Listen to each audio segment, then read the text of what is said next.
On this episode, we meet up with legendary film composer James Newton Howard at the Meyerson Center while he's performing with the Dallas Symphony Orchestra. We talk about his career and his legacy in film. All that and more coming up in this Go See Talk exclusive. And lo and behold, here I am doing it. So, I mean, I don't know how that happened, to be honest with you.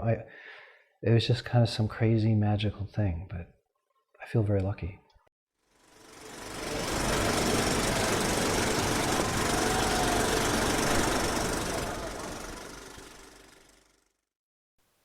Hi, I'm Mark Chaffardini. I'm the founder and editor of GoSeeTalk.com. We're here today at the world-renowned Meyerson Symphony Center in Dallas, Texas. We've just had an exclusive interview with Oscar-nominated film composer James Newton Howard. Welcome to Dallas. Thank you.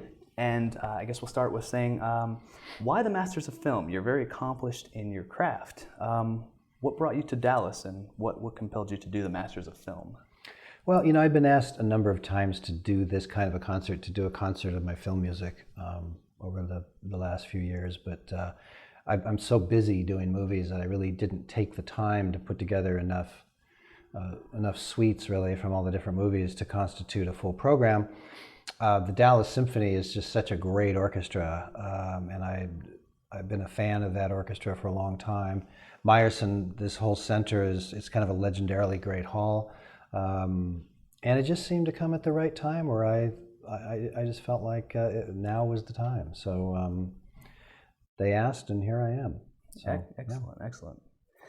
Can we talk a little bit about your education, your background, Sure. What first got you into music? Yeah.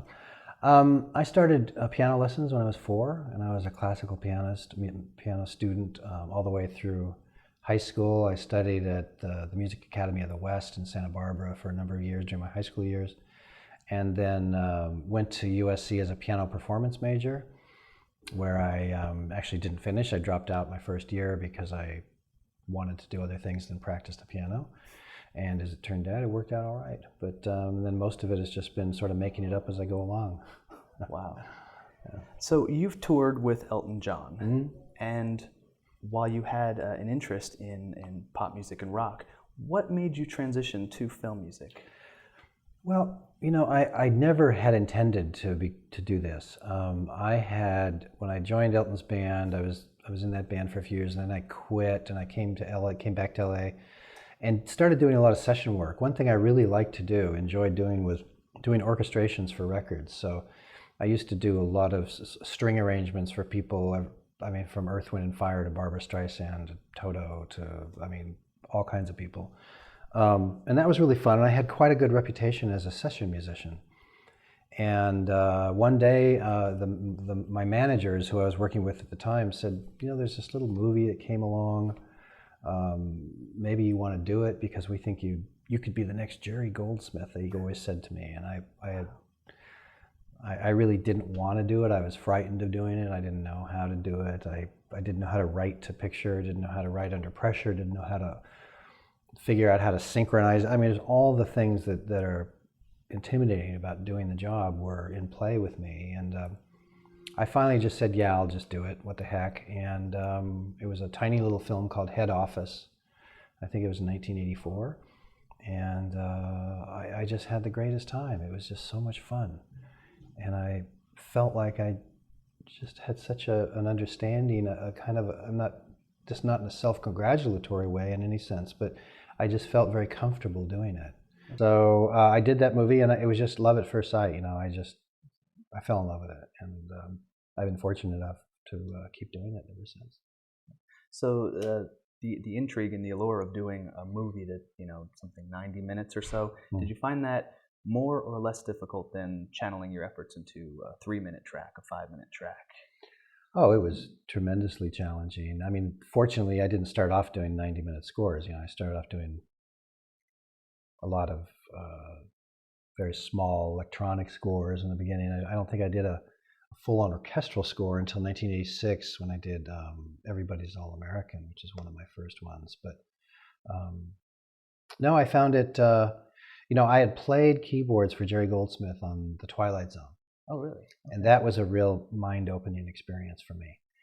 At the time, I was endorsing Yamaha keyboards, and there was an instrument called a GS1, and Jerry had written for the GS1 and asked me if I would come and play it in the orchestra, which I was thrilled to do. And just watching Jerry do it and listening to the music, and I just remember talking to Arthur Morton, his orchestrator, and just kind of asking, how do you even start? What are you guys doing? How do you ever, all of these things. I was just completely overwhelmed by it. And lo and behold, here I am doing it. So, I mean, I don't know how that happened, to be honest with you. It was just kind of some crazy magical thing, but I feel very lucky. Well, 27 years in the business, I mean, you've got the chops to make it. You're one of the most versatile and in-demand composers out there. With regards to your craft, what is your criteria for taking a project, and what are your first steps in getting started? I take a project based on a couple things. At this stage of my career, there are a lot of relationships involved. So a handful of directors, when they do a movie, it's like a no-brainer. It's an automatic for me. I just do their movie. Okay. You're in. It's like a marriage. You're in there for better or worse, and sometimes it's better and sometimes it's worse. But the friendships are established, and creative relationships are established, and it becomes very meaningful in that regard. Other things can have to do with a new director who I'm really dying to work with, who perhaps has made a film that I truly admire, and I'll seek them out and say, if there's never an opportunity to work with you, I'd love to do it. Sometimes it's just a great script with no money, and I just love the script, and a lot of it has to do with schedule. And the first thing I do inevitably is just start writing music. I generally will write a suite, like an 8 or a 10-minute suite, just based on my impressions of the script and my conversations with the director. And I really started that process when I first started working with Night Shyamalan. And I've been doing it kind of that way ever since, because Night really was one of the first directors I worked with that wanted a lot of music before he started shooting. Okay. And that really turned out to be a valuable experience. I can't tell you the number of times I've written a suite before they start shooting and derived significant material out of those suites end up being in the final version of the score. So okay, it's a good process. In terms of your process, without giving any of your trade secrets away, can you take me through maybe an A to Z of what makes a James Newton Howard score a James Newton Howard score? Specifically, the type of maybe research you do, something like Blood Diamond. It sounded very indigenous to the region of the world that it took place in.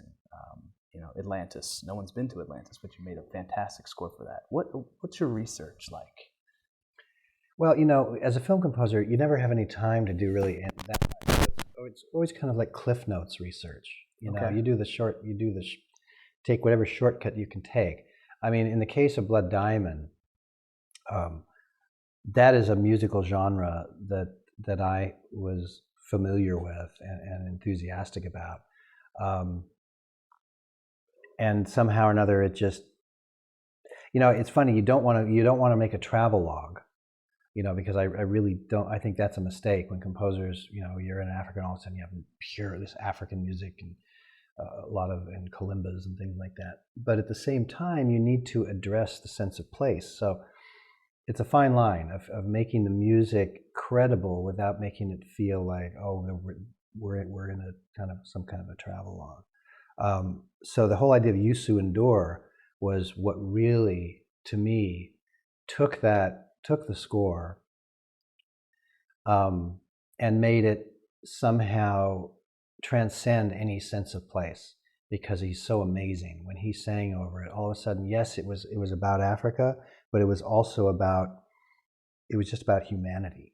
Okay. And that's the thing, to me, it's always about humanity. That's all I'm concerned with is, no matter where you are, what you're doing, whose point of view are we in? I think I rely heavily on melody. I'm a big proponent of theme. I'm quite comfortable working in electronics and blending. I had a lot of experience doing that with Elton, blending electronics with orchestras. Elton was really the first guy to let me do orchestral arrangements of his work. And I bring a lot of that into my work, where I try and blend I use the electronic palette basically as the same as I would use a flute or a French horn. It's just part of the orchestra. Mm-hmm. I spend a huge amount of time. I produce my scores very much like a record, which is why Hans Zimmer and I got along so well on the Batman movies is because we both approach our scores as if we were making a record. We take great care in the rhythm tracks. We take very great care in the programming. It's recorded in a very pristine, careful fashion, and the whole thing is cumulative in its impact, I think, as opposed to, just sort of the synthesizers, the electronics, or the percussion, or the choral things being any kind of afterthought. They're really carefully conceived of from the very beginning. Okay. When you're scoring for a film, like you said, you made it like you were producing a record. With a record, you can kind of take the song where you want to go, but since you're trying to sync up with events on screen or like an emotional undertone, is you find that difficult at all to, maybe it's not all you because you're timing it to something? Well, yeah, I mean, it's difficult until you come to terms with the fact that what you're doing is film music. Okay. I'm supporting the film. I'm always supporting and protecting the film. And if you don't want to do that, you shouldn't do it. You should come and just work in a concert hall and get out of the film music business. Okay. So it is hard. It's hard from a architectural point of view, from a construction point of view, because there are many challenges one has to deal with. Mm-hmm. Turning left when you want to go straight is difficult, but at the same time, I'm always very clear about what the job is. Okay. So that part of it, I never feel like I'm sacrificing anything creatively. I always find a way to make it feel complete for myself. Oh. Talk to me about your time frame. I mean, you score quite a few movies a year. It's getting to be quite a lot. What time Too frame? Many. Really? It depends, I mean, I just did The Hunger Games, literally finished it. I'm still not finished with it. I still have to mix it, but I did that about 80-some minutes. Wow. That I don't recommend. I don't like it, but sometimes, I've gotten a reputation as being very fast, which I suppose is good, and that really came along, I think, starting with King Kong and other things. But normally I would like to have 3 months, 3 to 4 months, at least, on a movie. And I don't mind them crossing over a little bit, because now the schedules tend to overlap a little bit, and that's just the nature of the business. But having to sort of go into the dark hole and work for four weeks and write 80 minutes is really not fun. Fortunately, it's a great movie, and the director was really cool, Gary Ross. It was all good. So, should we take a break and maybe do some more later? You need to go meet with Mr. Kasdan. We're back with part 2 of our interview with Oscar-nominated film composer James Newton Howard. Unfortunately, James's already brief window of time in Dallas was cut even shorter due to some scheduling problems. But a pure professional and a class act, he agreed to finish our interview on his own time and on the phone. Hello. James? Hello? James, can you hear us? Yeah, I can just hear you. Okay. How you guys doing? We're doing very well, very well. I heard you made it back to LA safely. That's great to hear. Made it back in one piece. Excellent, excellent. Well, I won't take up much of your time. I do really appreciate you helping finish this interview, and I want to say thank you for your time up front, and we just completely enjoyed your performance with the symphony. It was fantastic. Well, thank you very much. Appreciate that. Well, let's start. When last we spoke, we talked to you about your time frame. You said that you would usually like about 3 to 4 months to compose something, but sometimes you end up getting about 4 to 5 weeks.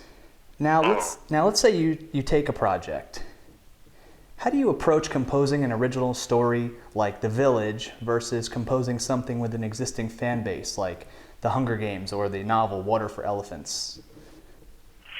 Well, I don't really think about it any differently, quite frankly. Maybe that's a weakness, but I know there was I think some of the fan base criticized my approach to The Last Airbender because I didn't sort of acknowledge or pay homage to the score that was in I guess it was an animated series. Quite frankly, I never even watched the animated series. I think I watched one episode, and I'm sure the music was great in that, but I think my first feeling is that I'm there to serve whatever the film is, and if that connects somehow with people's expectations of a pre-existing idea, then that's great. And if it doesn't, then you can't make everybody happy all the time. So I think in the case of Hunger Games, that's a situation where it's obviously there's a sense of place with the main character, and so that kind of defines a certain vocabulary in the music to some extent. But Water for Elephants really is kind of a limitless possibilities, because it's really just a dramatic, romantic idea and story. So, I mean, it really doesn't have to relate to any kind of preconceived ideas. A lot of times what I do is sit down and just compose a long 7 or 8 or 9 or 10, or sometimes in the case of Signs and Unbreakable, a 15-minute suite that just from which I derive a lot of thematic material, a lot of ideas once I start looking at the movie. So it really just has to do with, it's just really, I have to deal with it on an individual basis and not really think about any previous constructs that either I or anybody else has. You were quoted as saying that the composer interprets the director's feelings. At the end of the day, is that the overriding motivator? Well, no. I think it's dangerous to get into a situation where a composer's primary objective becomes making the director happy. It's really tempting to do that, because every composer wants to get you want to get your music approved, and you want to get it finished, and you want everybody to be happy. But making the director happy isn't always the best idea. Sometimes it's really important to interpret the feelings and understand them and represent them, but then suggest that maybe that's not the best way to go, and offer alternative directions. And I think that's really where the great value of a composer is offering a director an alternative point of view about what the possibilities are in his or her movie. I see. So then, when you are working, what is finished in your eyes? When do you know that you're done? When the movie's print mastered, I would say. I think this day and age, I don't really feel completely finished with the movie in terms of what the studio can ask for and what a director can ask for. Even during the final dub, it's entirely possible that I can get a call asking for some kind of a sweetener or a slight change, or in some cases, I would say no, by the final dub we're probably usually pretty well done, but I don't really feel it's done until just about the thing is ready to come out and be in the theaters, quite honestly. I got you. So sort of a pencils up mentality, right? Well, I wouldn't go that far, but there's always a possibility for additions and changes and notes. I see. You are not going to be finishing the Chris Nolan's Batman series, but you are going to be picking up what John Powell did for the Bourne legacy. What are your thoughts on leaving one series and taking over something that's already, again, kind of like a novel or a cartoon, already has a fan base, or something that's established? Well, the Batman stuff was, I just really felt that I had made what I felt I could contribute to that movie, and I to that series, and I always felt that, and I think rightfully so, that Hans really, in my opinion, was the mastermind of those scores. And I mean, they really sounded the way they sounded because of him, and I think his conception of the score was really brilliant. It's not that I didn't add a lot, I did, but I don't think I added the aspects of the music that really defined the character of those movies. I think that was really Hans, and it was great, and we had such a good time together. And I felt that by the end of The Dark Knight, that there was one cue in particular that I had written, a piece that I had written toward the very end, where Gary Oldman is confronting Harvey Dent and Batman comes in. I guess it's just the penultimate scene in the movie. And I was really pleased with the way that whole thing culminated, and I thought, this is a good, no pun intended, note to go out on. And then when Hans and Chris did Inception, I thought, gosh, that was so incredible, and the work was so great. I really, thought it was just let them get on with it would be a better idea. So that was a very friendly and amicable party of the ways, but they're going to do just brilliant work without me, I'm sure. And as far as the Bourne thing goes, I always work with Tony Gilroy, and this is a prequel, really. So we certainly will acknowledge John's work, and I have so much regard for it. And I've already talked to him briefly about the idea of incorporating possibly some of his material. But we're really going to kickstart this thing from a different point of view. It's really about establishing how these agencies came into being.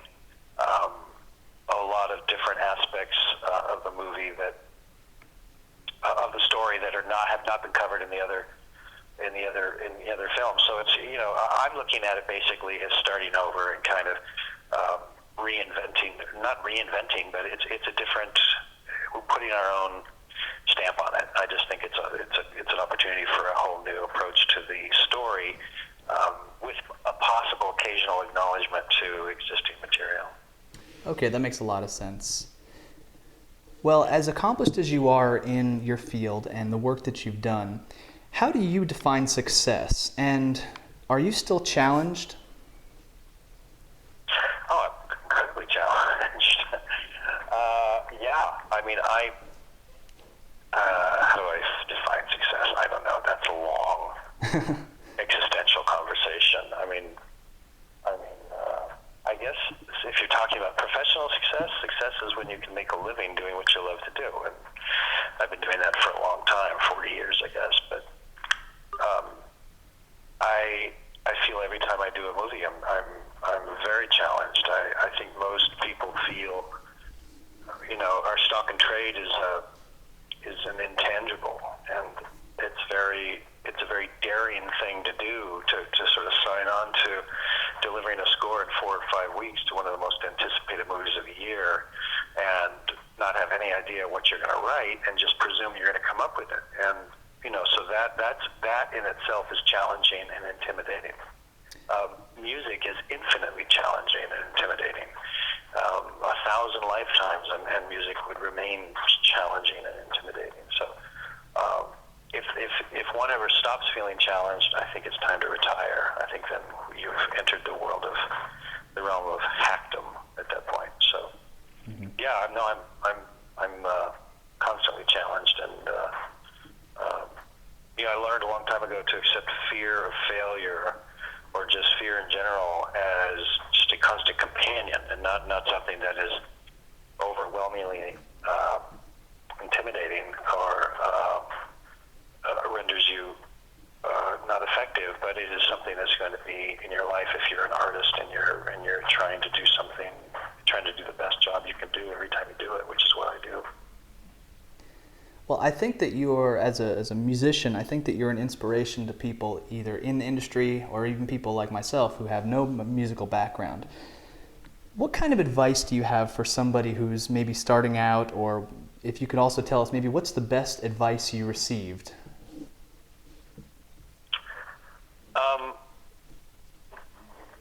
I never know how to answer that question.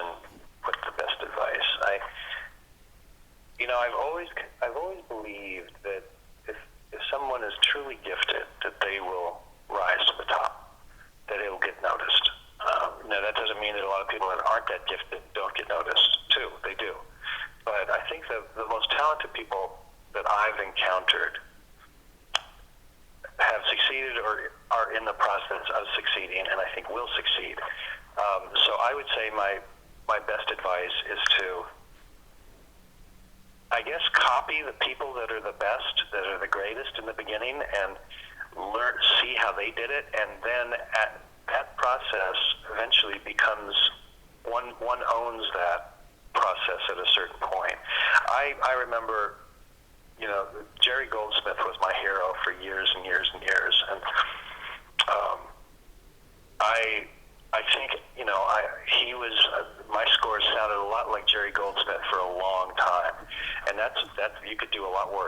that's okay with me. And then eventually, the more I did it, the more I gained confidence, my own voice would start to emerge. So I guess the best thing that people can do is just constantly write as much as they can. I can't think of what else you can do other than just write. Well, as I said before, I'm an incredibly huge fan of your work, and watching you conduct in front of the Dallas Symphony was just a fantastic experience, and it was an incredible retrospective. But now you have 5 films to your credit in 2012. Can you talk to us about the road ahead? What's next for you in terms of not just your films, but maybe personal ambitions?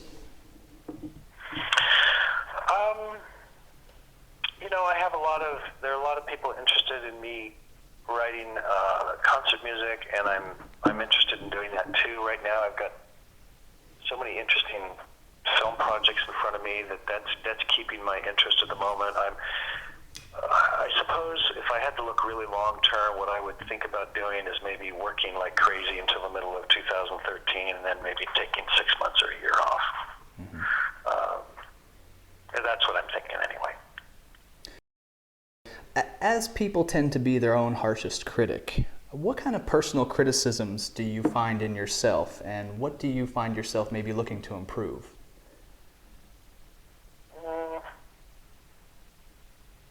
You could say. I think I still overwrite. I still write too many notes. I think I can do less, but I've always been very aware of a film, of my score's life beyond the movie, and so I think that pays off in a situation like Dallas, where it's just, in some cases, I'm just performing suites that are from the movies that don't have picture attached, and I like to think that they have some interest and some substance to them. And but sometimes that I look at what I've done, and I think some of the orchestration is a little tired, and I'm just always trying to find a new way of doing things, and sometimes one succeeds and sometimes you don't. And I think for me, there's little things that happen in movies that make me feel like, I've improved in that area, or I've managed to say more with less and more in a more economical way there, or that was a really good melody, or I look at what I've done, and I think some of the orchestration is a little tired, and I'm just always trying to find a new way of doing things, and sometimes one succeeds and sometimes you don't. And I think for me, there's little things that happen in movies that make me feel like, I've improved in that area, or I've managed to say more with less and more in a more economical way there, or that was a really good melody, or little things. But I would say overall, where I really try and work right now is in 2 areas: writing less and more counterpoint.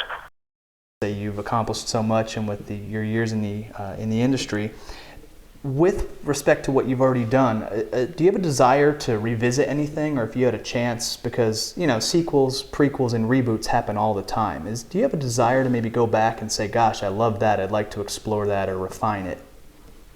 Oh, every now and then, but I'm not somebody who really looks back that much. I sometimes think I want to go back and open up an idea and explore that more, but the fact is I really don't. I'm much more interested in looking forward and moving ahead. Anyway, guys, I got to go. Okay, well, James and Mr. Howard, thank you for your time. It was a wonderful experience meeting you, and we really appreciate you spending some time with us. All right, guys, good luck to you. And you the same. Thanks. Bye. Bye.